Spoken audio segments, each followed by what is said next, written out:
The Great Hall of Meridian Prime had stood for 10,000 years. Its walls were made of living crystal that glowed with soft blue light. 12 thrones rose in a circle, each one carved from the bones of dead stars. This was the heart of the Galactic Council, where the elder species decided the fate of worlds. High Arbiter Vaughn sat upon the tallest throne. His body was thin and gray, with 4 arms folded across his chest. His eyes were black pools that had seen empires rise and fall. He had ruled the council for 300 years, and in that time, he had ordered the destruction of 17 species deemed too dangerous to exist. Today, he would vote on the 18th. "We have watched the planet called Earth for 3 centuries, Vaughn said. His voice echoed through the crystal hall. The creatures who live there call themselves humans. They are young. Their recorded history spans only 6,000 years. They discovered fire, then metal, then machines. This is normal. This is expected." He paused. The other 11 council members leaned forward on their thrones. "But then they did something unexpected," Vaughn continued. "They split the atom. They walked on their moon. And 47 years ago, they discovered faster-than-light travel. They were not supposed to achieve this for another 2 centuries. A murmur passed through the council. Commander Driss, the military leader of the fleet, stood below the thrones. His skin was deep purple, and his body was built like a mountain. He had conquered 60 worlds in his lifetime. He feared nothing, Shodom Vaughn ordered. The air in the center of the hall shimmered. Images appeared, floating like ghosts. They showed Earth's history. Wars. Endless wars. Humans killing humans with stones, then swords, then guns, then bombs. Cities burning. Armies marching. Blood soaking into mud. Their entire history is violence, Vaughn said. They fight over land. They fight over resources. They fight over ideas. They even fight over which gods to worship. They cannot stop. They do not know how. More images appeared. Human soldiers charging into gunfire. Human pilots flying burning planes into enemy ships. Human prisoners refusing to break under torture. A human woman shielding her child with her own body as bombs fell around her. They are persistence predators, Vaughn said. On their world, they hunted by chasing their prey until it collapsed from exhaustion. They do not stop. They do not give up. They run their prey to death, and they call this survival. The council members shifted uncomfortably. These images were disturbing. They adapt to every environment, Vaughn continued. They live in frozen wastelands. They live in burning deserts. They live on mountains where the air is too thin to breathe. They live in metal boxes at the bottom of their oceans. They refuse to accept limits. They refuse to accept death, Commander Driss spoke up. His voice was deep and confident. They are still primitive. Their ships are slow. Their weapons are weak. My fleet could crush them in a matter of days. That is what we once said about the Ven, Elder Neth said quietly. Everyone turned to look at him. Neth was the oldest member of the council. His body was withered and frail, covered in wrinkled green skin. He had lived for 2,000 years. He remembered things the others had forgotten. The Ven were primitive too, Neth said. We invaded their world. We expected easy victory. Instead, we fought for 80 years. We won, yes. But the cost was terrible. Half our fleet was destroyed. 3 of our colony worlds were burned. And the Ven were peaceful before we attacked them. They fought only because we forced them to fight. The humans are not peaceful, Vaughn said coldly. No, Neth agreed. They are not. That is exactly my point. The Ven fought us because they had no choice. Humans fight because it is in their blood. They have a saying on their world, cornered animals fight hardest. We would not be invading a peaceful species. We would be cornering predators. Vaughn waved one of his forehands dismissively. You are old, Neth. Your fear has grown with your age. The humans are primitive. They have barely left their own solar system.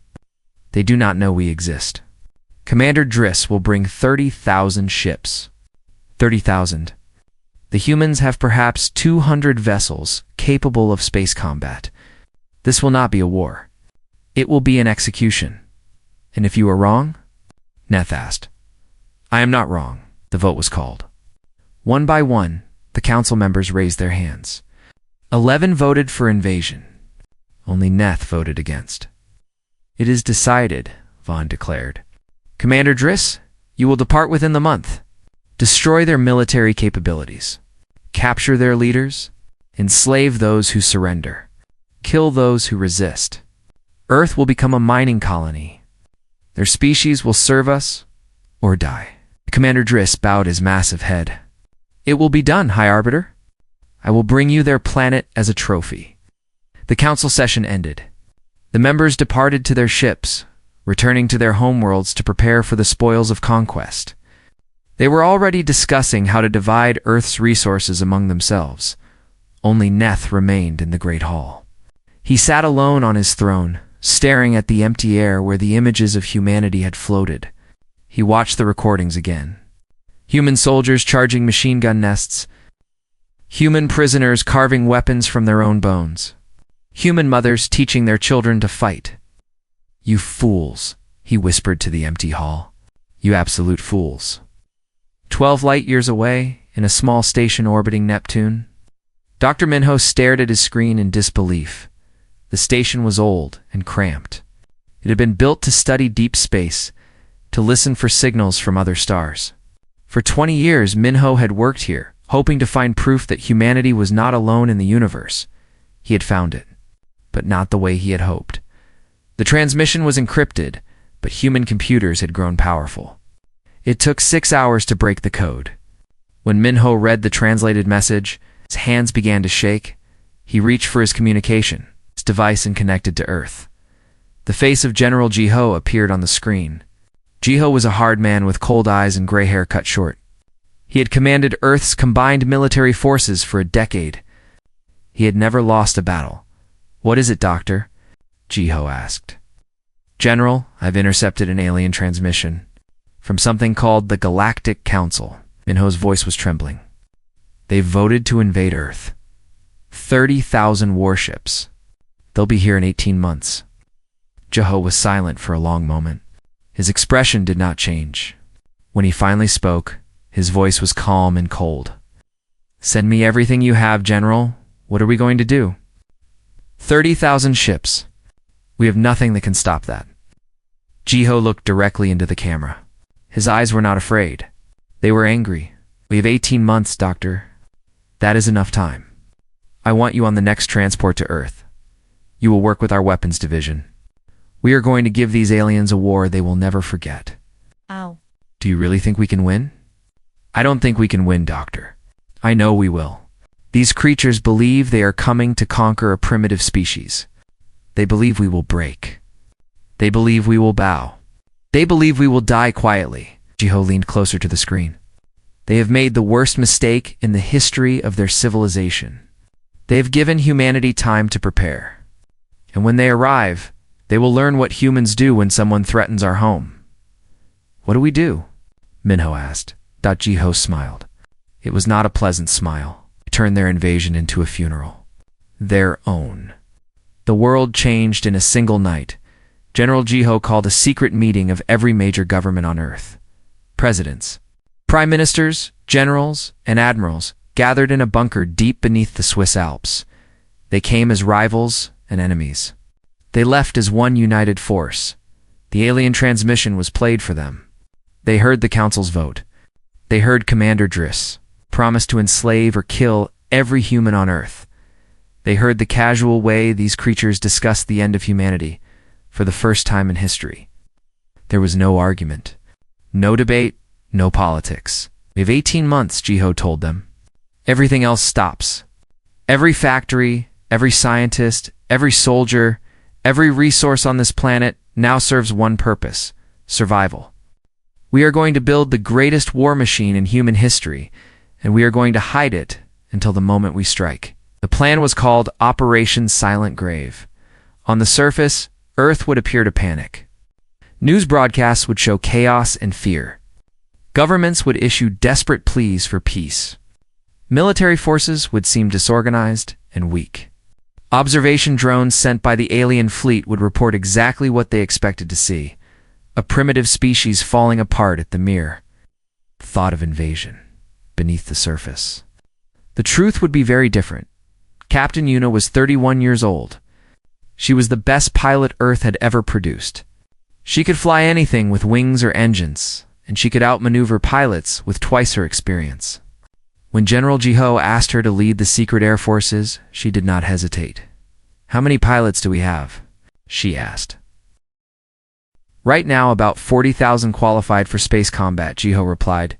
"By the time they arrive, I want 100,000. And I want every single one of them trained to fly like you." Una smiled.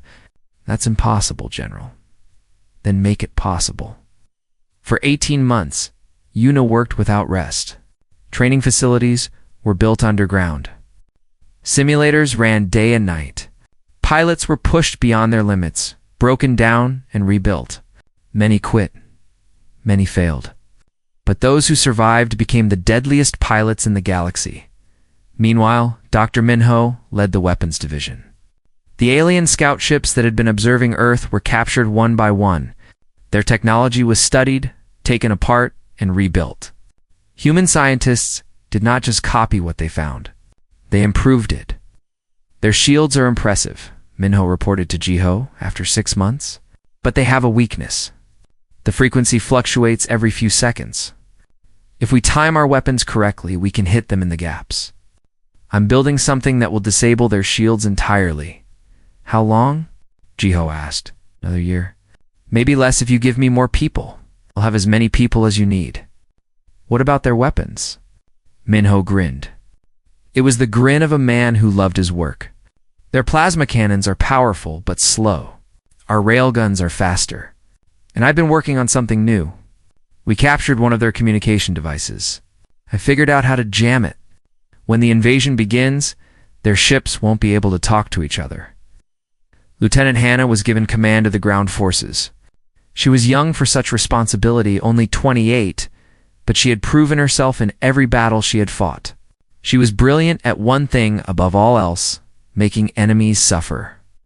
"We can't beat them in open combat," she told her officers.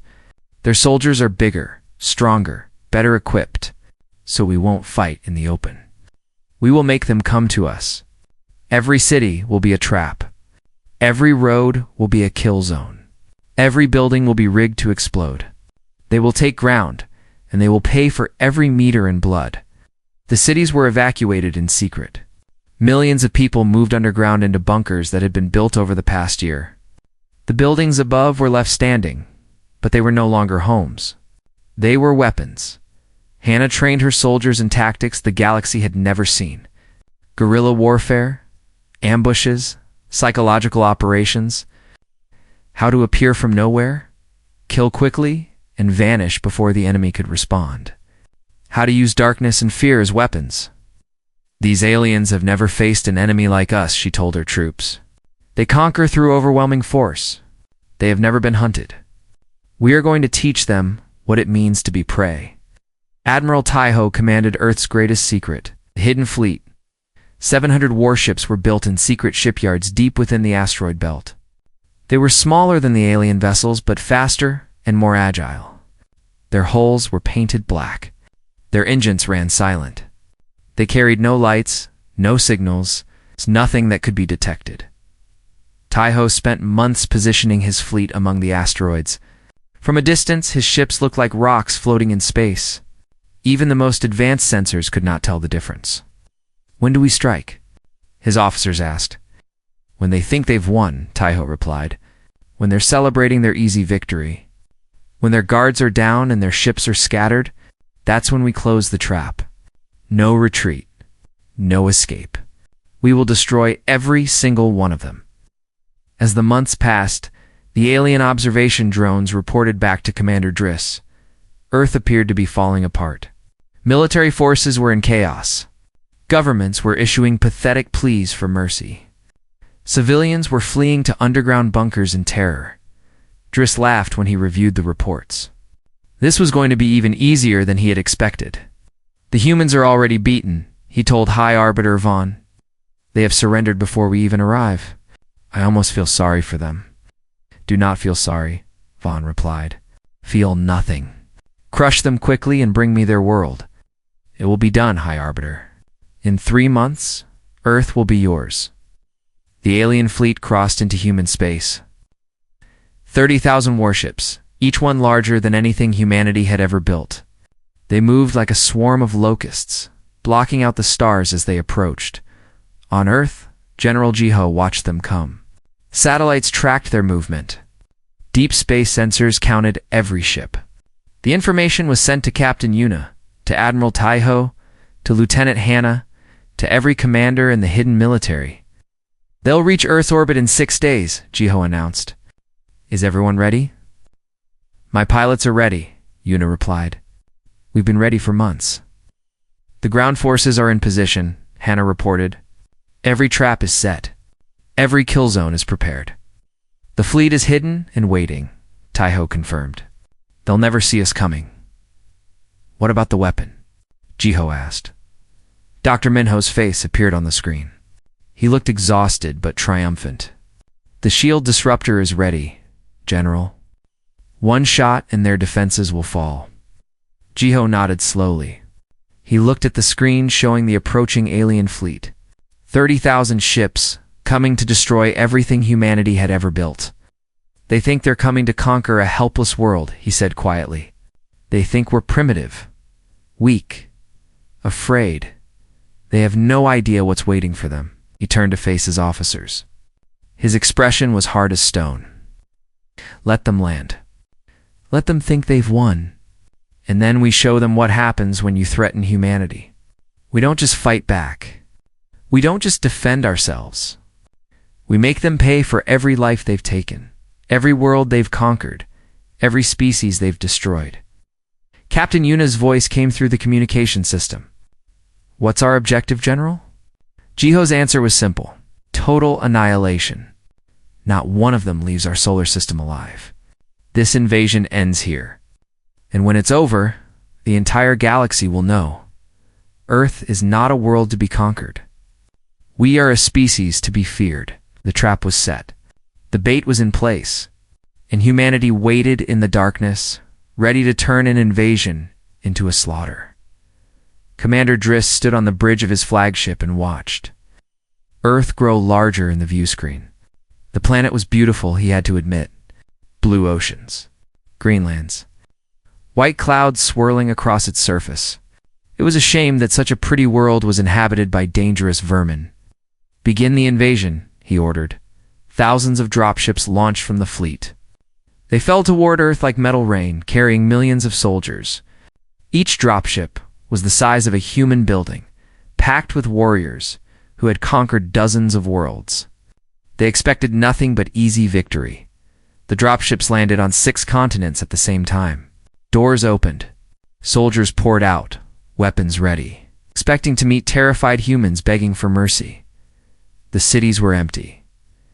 Commander? Driss frowned as reports came in from the ground. The streets were deserted. The buildings were dark. There were no humans anywhere. No soldiers. No civilians. Nothing but empty roads and silent towers. Where are they? He demanded. Unknown, Commander, his officers replied. Sensors show no life signs in any of the target cities. It's like they just disappeared. Driss felt a cold sensation in his stomach. Something was wrong. This was not how primitive species behaved. They should be running, screaming, fighting uselessly. They should not be gone. Find them, he ordered. Spread out. Search every building. The soldiers obeyed. They moved through the empty streets, kicking down doors, searching rooms. Nothing. Every house was empty. Every shop was abandoned. It was as if the entire human species had vanished into thin air. 17 minutes passed. Then, Lieutenant Hannah gave the order. The first explosion came from beneath the streets. The ground collapsed under an entire battalion, swallowing 300 alien soldiers into a pit filled with sharpened metal spikes. Their screams echoed up from the darkness. More explosions followed. Buildings that had seemed abandoned suddenly erupted in fire. Walls fell outward, crushing soldiers beneath tons of stone and steel. Windows shattered, raining glass down on troops who had thought themselves safe, and then the humans appeared. They came from everywhere. From sewers, from rooftops, from holes in the ground. They moved like shadows, striking fast and vanishing before the aliens could respond. One moment, a squad of alien soldiers would be standing. The next moment, they would be dead. And there would be no sign of who had killed them. Hannah watched through cameras hidden throughout the city. Her soldiers were performing exactly as trained. Hit and run. Never stay in one place. Never give the enemy a target.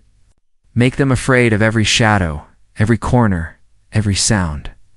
They're panicking, she reported to General Jiho. Their formation is falling apart. They're shooting at nothing, good Jiho replied. Keep the pressure on. Drive them toward the kill zones. The alien soldiers tried to regroup. Officers shouted orders, trying to restore discipline. But discipline meant nothing when the enemy could not be seen. Every time they gathered in groups, explosions tore them apart. Every time they tried to advance, hidden weapons cut them down. Commander Driss watched the reports in growing horror. Thousands of his soldiers were dying, and they had not killed a single human. This was impossible. These were primitive creatures. They should not be capable of this. Pull back to the landing zones, he ordered. Regroup, and his words were cut off by a new alarm. Something was happening in orbit. Captain Yuna squadrons erupted from the Earth itself. Hidden hangars beneath mountains opened, and human fighters screamed into the sky on trails of fire. They were small and fast, moving in patterns the alien sensors could not track. The alien fleet had expected no resistance from the air. They were wrong. Yuna led the first attack personally. Her fighter danced between enemy ships, too quick to hit, too nimble to catch. She targeted engines and weapon systems, crippling vessels before they could respond. All squadrons, execute pattern storm, she commanded. Don't try to destroy them. Hurt them. Push them toward the gravity well. Don't let any escape. Human pilots had one advantage the aliens had not expected. They could survive forces that would kill any other species. Their bodies were built for endurance.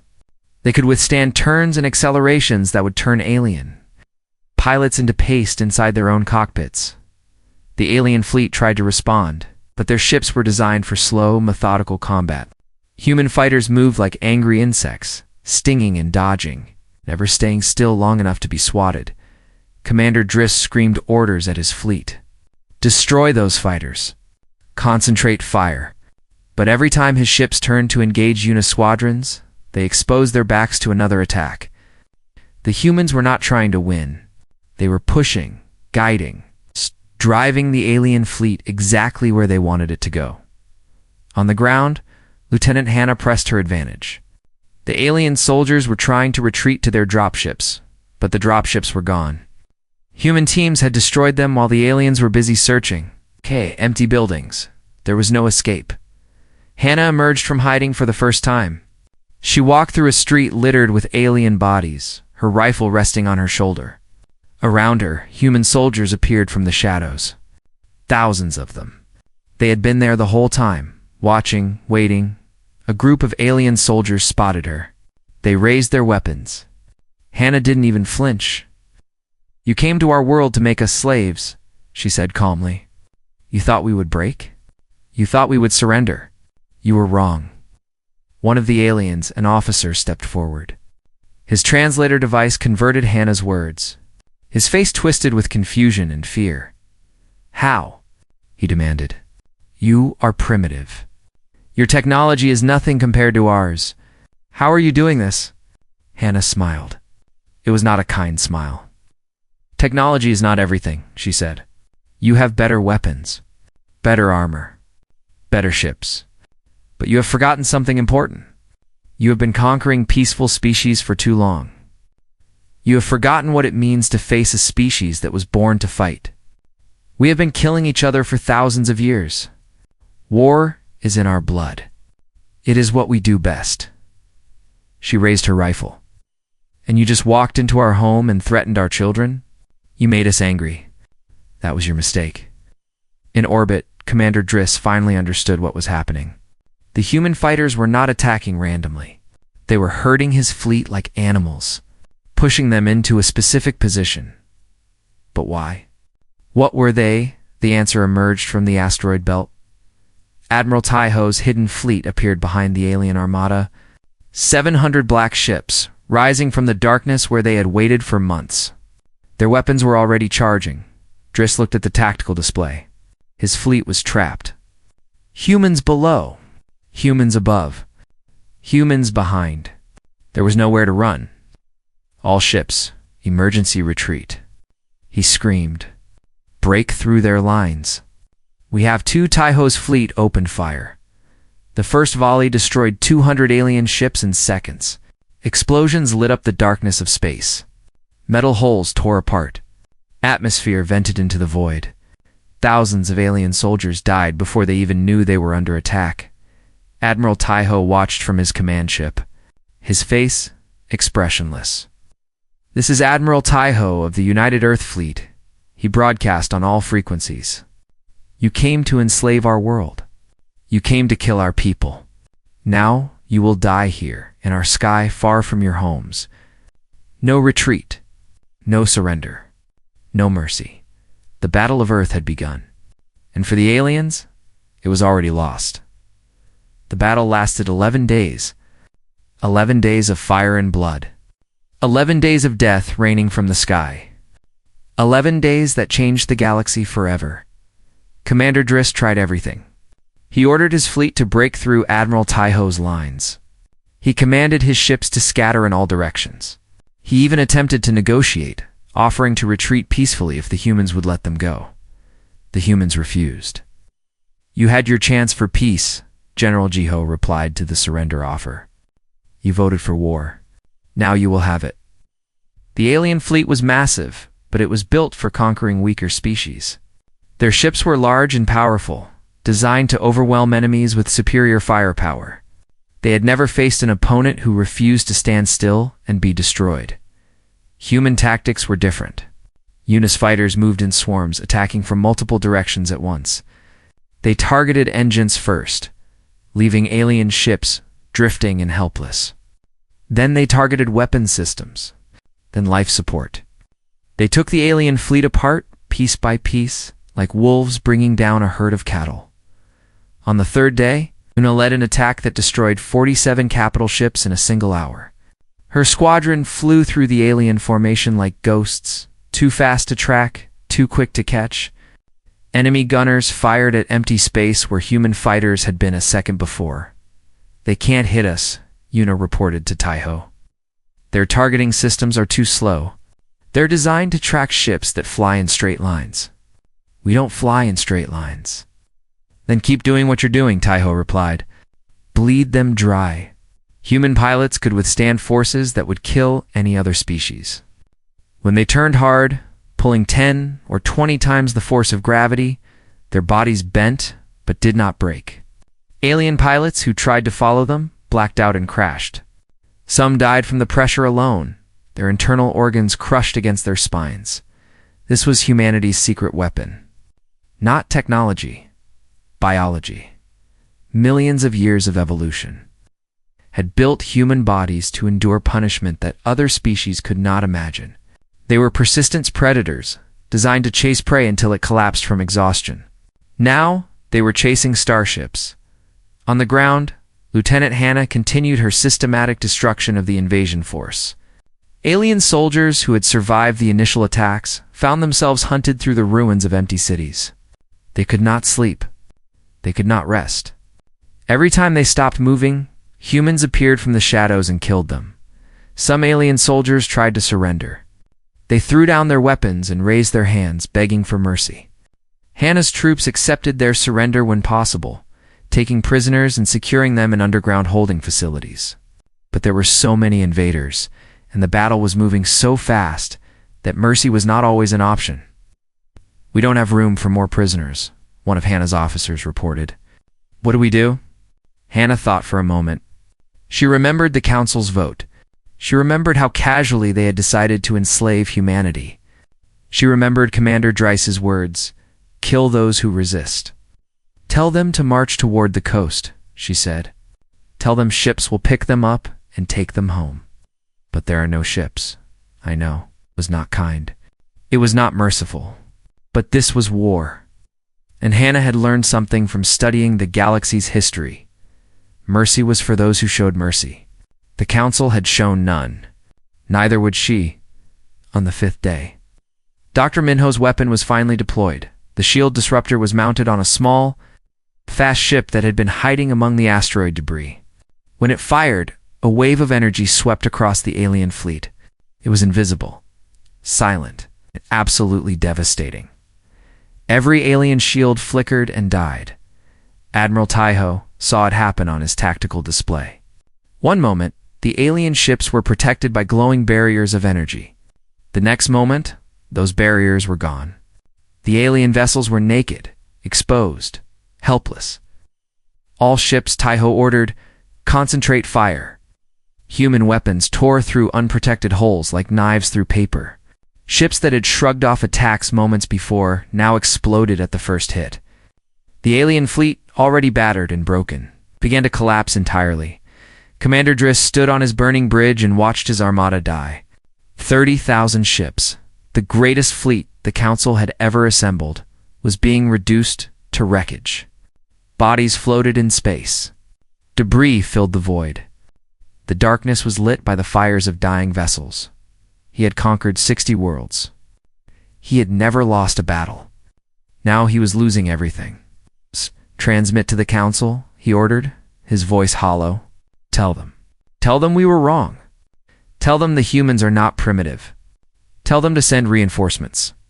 Tell them communications are jammed, Commander, an officer reported. We can't reach anyone. Driss closed his eyes. Of course, the humans had thought of everything. They had planned this for 18 months. Every detail. Every possibility. They had known exactly what they were doing. This was not a battle. It was an execution. On the 8th day, Captain Yuna flew her greatest mission. A cluster of alien ships had gathered together, pooling their remaining weapons in a desperate last stand. They were too dangerous to approach directly. Even without shields, their combined firepower could destroy dozens of human fighters. Yuna did not approach directly. She flew her fighter into the heart of a nearby asteroid field, dodging rocks that would have pulverized any other pilot. Her squadron followed, trusting her completely. When they emerged on the other side, they were behind the alien formation. The attack lasted for minutes. Every alien ship in the cluster was destroyed. Yuna's squadron suffered no losses. It's impossible, an alien observer transmitted before dying.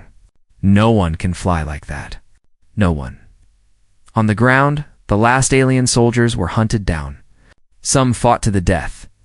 Some ran until they could run no more.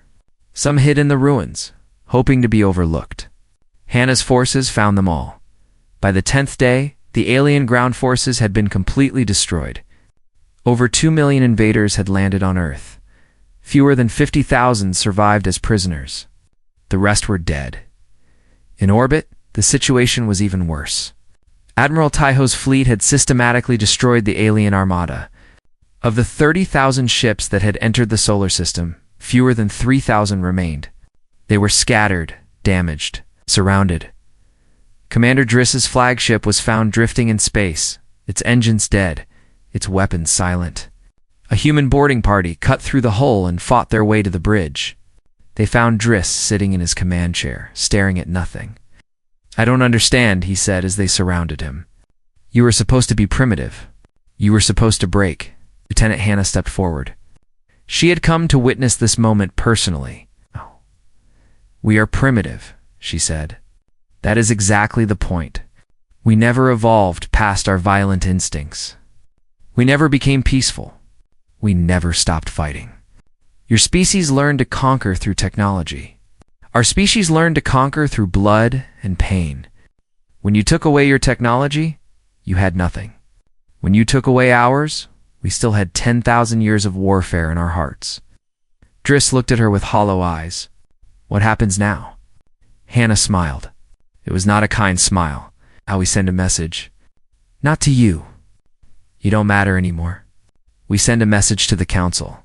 To to every species in this galaxy that ever thought about attacking Earth. On the 11th day, the last alien ship was destroyed. Not captured. Destroyed. General Jiho had been very clear about his orders. No survivors. No witnesses. No one to carry tales of what had really happened. The Battle of Earth was over. Humanity had won, but they were not finished. The wreckage of 30,000 alien ships floated in Earth's orbit like a ring of death. General Jiho ordered it left in place. No cleanup. No salvage. Let it hang in the sky as a warning to anyone who looked up at the stars. But a warning was not enough. Humanity had survived. Now, it was time to make sure no one ever threatened them again. Admiral Taiho's fleet had taken losses during the battle. 112 human ships had been destroyed, and nearly 4,000 sailors had died. It was a heavy price, but it was nothing compared to what they had inflicted on the enemy. The remaining 600 ships were repaired, refueled, upgraded with captured alien technology. Then they left Earth. The journey to Meridian Prime took 3 weeks. The human fleet traveled faster than the alien armada had, using engines that Dr. Minho's team had improved beyond anything the Council had ever built. What would have taken the aliens months took humanity days.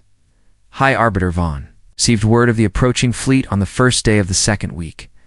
At first, he did not believe it. The reports must be wrong. Commander Driss had 30,000 ships. No primitive species could defeat such a force. But the reports kept coming. Human ships had been spotted crossing Council space. Human ships were not stopping at borders or responding to hails.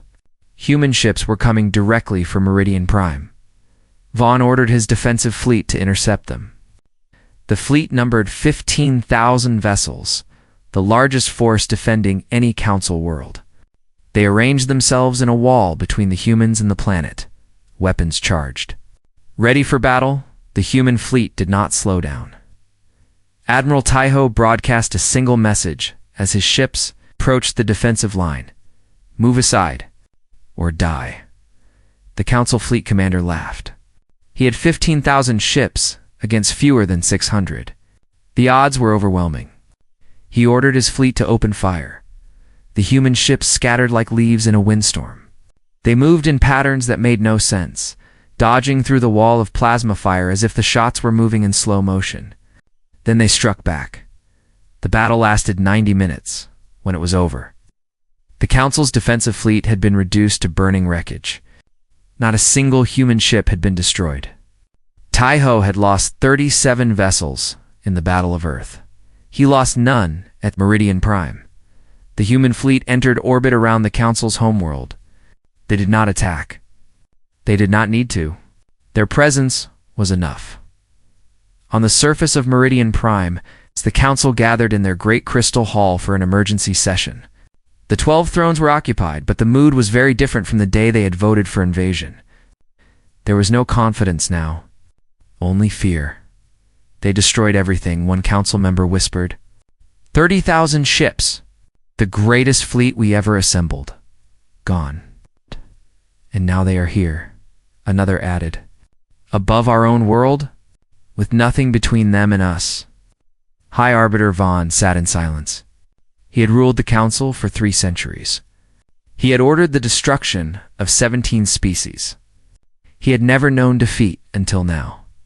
The communication screen flickered to life. The face of General Jiho appeared, calm and cold as stone. High Arbiter Vaughn, Jiho said. I believe you know why I am here. Vaughn tried to maintain his dignity.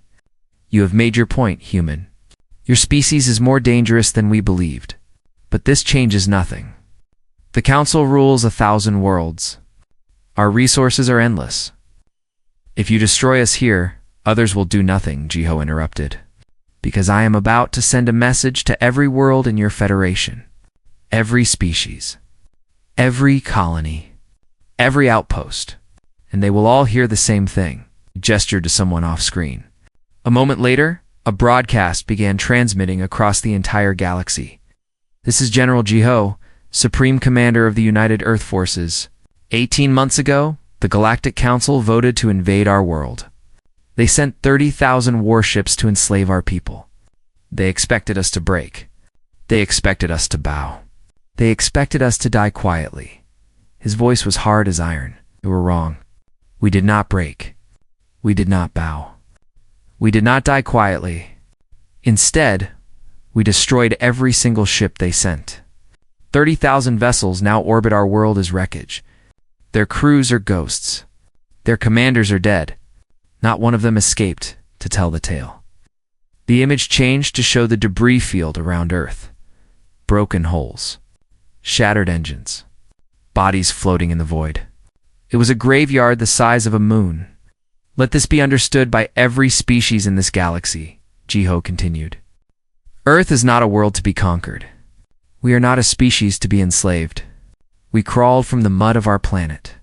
We learned to use fire. We split the atom. We walked on our moon. We reached for the stars. And when the stars tried to kill us, we killed them back. His face returned to the screen. We are humanity. We are the species that other predators learned to fear. We are the species that hunted our prey to extinction. We are the species that turned war into an art form. And we do not forgive. We do not forget. We do not stop. He leaned closer to the camera. If you come to Earth in peace, you will find friends. We can trade. We can learn from each other. We can build something better than conquest and slavery. But if you ever threaten humanity again... The screen showed Captain Eunice fighter flying low over the council chambers. The crystal walls cracked from the sonic boom. Council members ducked and screamed. We will not stop at defense. We will come to your worlds. We will burn your cities. We will tear down everything you have built. We will make your planets tombs, just as you tried to make ours. And we will not stop until every species that threatened us is nothing but ash and memory. The screen returned to Jiho's face. This is not a threat. This is a promise. Earth remembers. Earth will always remember. And Earth will never be a victim again. The broadcast ended. In the Great Hall of Meridian Prime, there was absolute silence. The council members sat frozen in their thrones, unable to speak. High Arbiter Vaughn stared at the empty screen, his four hands trembling. Elder Neth rose slowly from his seat. He was old and weak, but his voice was clear. I tried to warn you, he said softly. I told you what they were. I told you not to wake them. You did not listen. He turned to face the rest of the council. No. We must live with the consequences. The humans will not attack us if we leave them alone. They said so themselves. But we must never forget what we saw today. We conquered the galaxy because we thought we were the strongest. We thought we were the most advanced. We thought we could not be defeated. He gestured toward the sky, where human warships hung in silent threat. We were wrong. There is always something stronger. There is always something more dangerous. Today we learned this lesson. Let us pray we never have to learn it again. The council voted unanimously to grant humanity a permanent seat among the elder species. They signed treaties of friendship and cooperation. They opened trade routes. They shared technology, and they never, ever forgot the ring of wreckage floating in Earth's sky.